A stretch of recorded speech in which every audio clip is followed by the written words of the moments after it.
So I need to confess to you that I had a hard time writing the sermon this week for this text. I would sit down and start writing and delete. And then I would write something again and go do something else and come back and find that I hated what I'd written, so delete. And 2 or 3 different times I would come back and scrap the whole thing and start over, and I just kept finding that what I was writing wasn't sitting well, so I would try again. And I think that what was happening and why these attempts at sermons that just weren't working is because I kept getting stuck on this question that Jesus asks. Twice in this text, Jesus says, "What do you want me to do for you?" He asks it first of his disciples and then second of the blind man Bartimaeus. And I think this question messes with me a little bit because it feels contrary to the way I think so many of us have come to understand faith. I don't think about faith as this exchange where I want God to do things for me, to give me things. Receiving things from God isn't why I believe, even though, of course, we receive things from God and we ask God for things. But I think the way I more often think about living out my faith is, what am I able to do out of love for God or gratitude for God, in service to God or in service to the children of God? And so this question of what do you want me to do for you is a strange one. More importantly, I think it can be kind of a dangerous question, because I think the temptation is for us to then think, what do we want God to do for us? What might God offer us because we believe? But God's already done enough for us. Words like grace and forgiveness and reconciliation come to mind. The gift of the cross and the empty tomb come to mind. What more could we possibly ask for without being greedy, right? God's done some pretty amazing, life-changing things already, so what else is there for us to ask for? And is this really what we should be spending our time doing as an exercise of our faith? And what I noticed this week is that there is a big difference between the 2 times Jesus asks this question.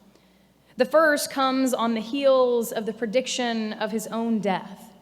This is the 3rd time that Jesus has tried to explain to the disciples what's ahead of them.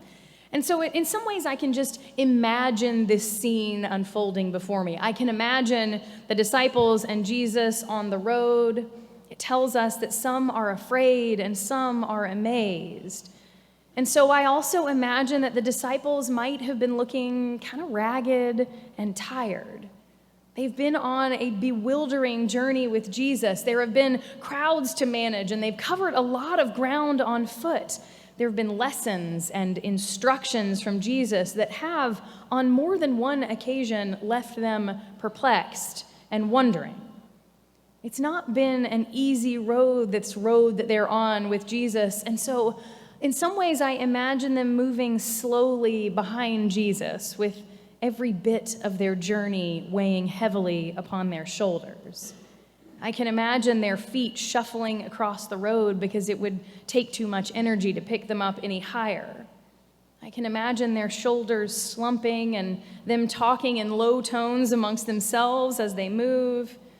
I can imagine that there's all sorts of emotion written on their faces as they follow behind Jesus. Jesus, on the other hand, I picture moving ahead of them with great purpose and determination.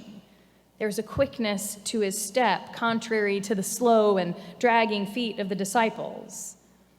And it's at this moment that we find Jesus choosing to tell the disciples what's ahead of them. He tells them of the condemnation, the mocking, the flogging, the killing that awaits them in Jerusalem. And at this point, it's just a wonder that they don't turn and move with purpose and determination in the opposite direction. And after he explains to them what's ahead, after he tries to let them in on this secret of the suffering Messiah that awaits them, we hear the question for the first time. First, James and John say, "We want you to do for us whatever we ask of you." Doesn't this just make you want to put your head in your hands? They sound so greedy and so childish. But Jesus responds with more patience than I would and says, "What is it you want me to do for you?"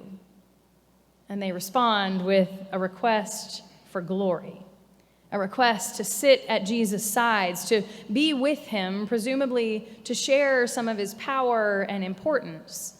But I think underlying that request is something else. Jesus has just told them what's coming. And based on their request, it seems as if all they can hear is, change is coming and I won't be with you forever. Jesus' third passion prediction declares for them that things are about to become very different. There will be separation and loss and change. And James and John are not having it. They ask to stay by Jesus' side forever. They ask for permanence, for constancy, for a way to avoid this change that's coming. And in some ways, their request betrays their vanity, their desire for power and glory. But I think it also betrays their fear of what's ahead, their fear of losing their teacher. And so their request is ultimately self-serving, and it misses the bigger picture. Jesus, thankfully, is kind to them and doesn't rebuke them, but he also doesn't grant them what they ask for. Their request goes unmet. And the second time we hear this question is when Jesus responds to Bartimaeus. They arrive in Jericho, and this blind beggar starts yelling for Jesus, much to the embarrassment of those around him. They shush him. But Jesus responds to Bartimaeus and calls him over, and he asks him the very same question. What do you want me to do for you? Bartimaeus has an entirely different response from that of the disciples. He asks for his sight. He asks to be healed. But even more than that, there's this other layer to it, because by asking to be healed, he also asks that he would no longer be an outcast. You see, as a blind man, he would have been considered to be without very much worth in that day and age. He was a beggar, someone with little value to society. He was an outsider. And as he asks for his sight, in some ways, he's asking to be seen for who he is, a child of God, someone with a mind and a voice and ideas to contribute, someone who has worth. As Bartimaeus asks for his sight, we also see that he's asking to be made whole in the eyes of those around him and to return to the fullness of life in community. And here, Jesus grants his request. Jesus returns Bartimaeus' sight, and in the process, he gains another follower. Unlike the disciples whose request was denied, here, Bartimaeus receives what he asks for. And the requests that come from James and John and from Bartimaeus could not be more different. The disciples' request seems vain. It seems simple, that it's about glory and position and fear of loss. They could have asked Jesus for anything in that moment. What do you want me to do for you? They could have said, well, Jesus, we could really use world peace. Or we want the weak to be made strong, or we want healing for the ill, or we want love to prevail instead of hate. But instead, they make a short-sighted request. They want glory and they want position beside Jesus. Forgive me for sounding like I'm beating up on the disciples. Bartimaeus, on the other hand, asks to be made whole. He asks for mercy. He asks for his life to be transformed, for his physicality and his spirituality to be affected. His request is not about glory or power. It's about healing and wholeness, the kind of things that only God can provide. This is the kind of request that Jesus can get behind and take part in. Now, by now, you all know that I'm a fan of Harry Potter, right? So I've got a Harry Potter story for you. So hang with me if you hate Harry Potter. I promise it'll make sense. So in the beginning of Harry's story, first book, first movie, Harry finds this magical mirror hidden away in a room at Hogwarts, his school. And as he stands in front of the mirror, what he sees are his parents standing just behind him, over each shoulder. His parents who died when he was young and of whom he has very little memory. And so he stands transfixed in front of that mirror, watching his parents that he's never known, watching them standing next to him. His mother even places her hand on his shoulder at one point. And so, of course, he goes back to this mirror night after night, sitting and staring at the three of them together at last. And as his excitement builds, he drags his friend Ron with him to go see the mirror, because he wants his friends to see his parents and to share in this special place that he's found. He's amazed, and he wants his friend to be a part of it. But as Ron stands in front of the mirror, Ron doesn't see Harry's parents. He instead sees himself showered in accolades, awards for sports and special designations within the school. And then Harry and Ron are confused. What does this mirror show? Does it show the past? Does it show the future? And what they later figure out is that the mirror shows the person standing before it their deepest desires. I learned after the early service, in the book, the mirror is called the Mirror of Erised, and somebody told me after the 8:30 service that that's desire spelled backwards. So that was my new fact for today. But Harry, you can see the way this all makes sense. Harry, who's never known a family or the deep love of his parents, he longs for that connection and love. He longs to know what it's like to be with his parents. This is his deepest desire. Ron is lost among a sea of siblings who are all a little bit more impressive than he is, and he's never really one for receiving awards or accolades, and so he sees himself longing to be the center of attention, lauded for his athletic prowess and his leadership skills. He longs to stand out in the crowd. Perhaps the reason that Jesus' question of what do you want me to do for you is posed these two times in such close proximity is for us to figure out whether our deepest desire is more like the disciples, is something that's more along the lines of vanity or glory and things that this world has to offer, or is it more like Bartimaeus and we long for healing and wholeness?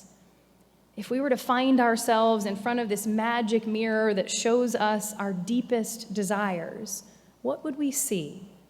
Would we see something like the disciples' request, or would we see something more like Bartimaeus? Years ago, I remember sitting and listening to a sermon by a fellow pastor at a community worship service back when I was in Texas, and the pastor was talking about everybody getting ready for the season of Advent, not unlike we're going to do in a few weeks. And he reminded us that Advent is a season of waiting, but it's also a season of preparation, where we are preparing to welcome Christ's birth. And in that season of preparation, we are called to practice our faith. And he said the simplest and yet most lovely thing. He said, doctors practice medicine, lawyers practice law, and we as followers of Christ are to practice our faith. We are practicing, preparing for the arrival of Christ into our lives and our world, and we do it year after year because we need some practice. So as we look at these two requests from the disciples and from Bartimaeus, I can't help but think that many of us might stand in front of that magical mirror and find ourselves dreaming and hoping for more like the things of this world.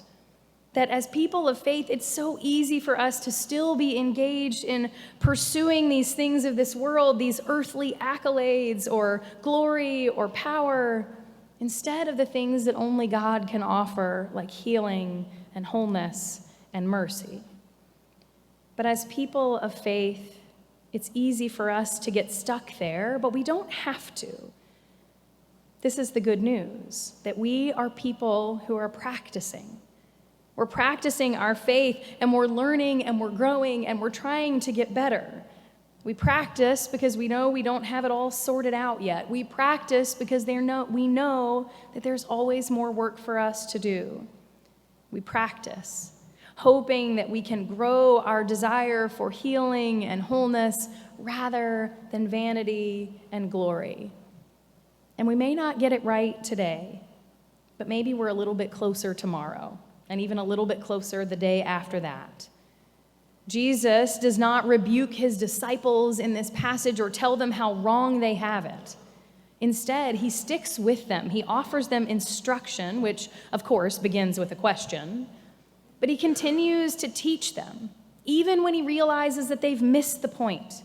He continues to help them practice their faith and grow in their understanding and grow in their ability to follow.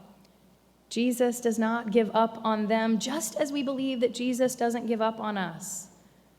And I think it's certainly no mistake that right in between these two questions, Jesus reminds his disciples that whoever wishes to be great among them must be a servant. Jesus is steering them away from the pursuit of glory and in the direction of service to one another. He's inviting them to practice a different kind of life and a different kind of faith. What do you want me to do for you? Jesus asks. May our answers be a little bit more like Bartimaeus on this one, and if they aren't, we still get to practice. We get to practice our faith. We get to practice hoping for more than just what this world can offer us, and instead hope for what God offers us in Christ. To God be the glory. Amen.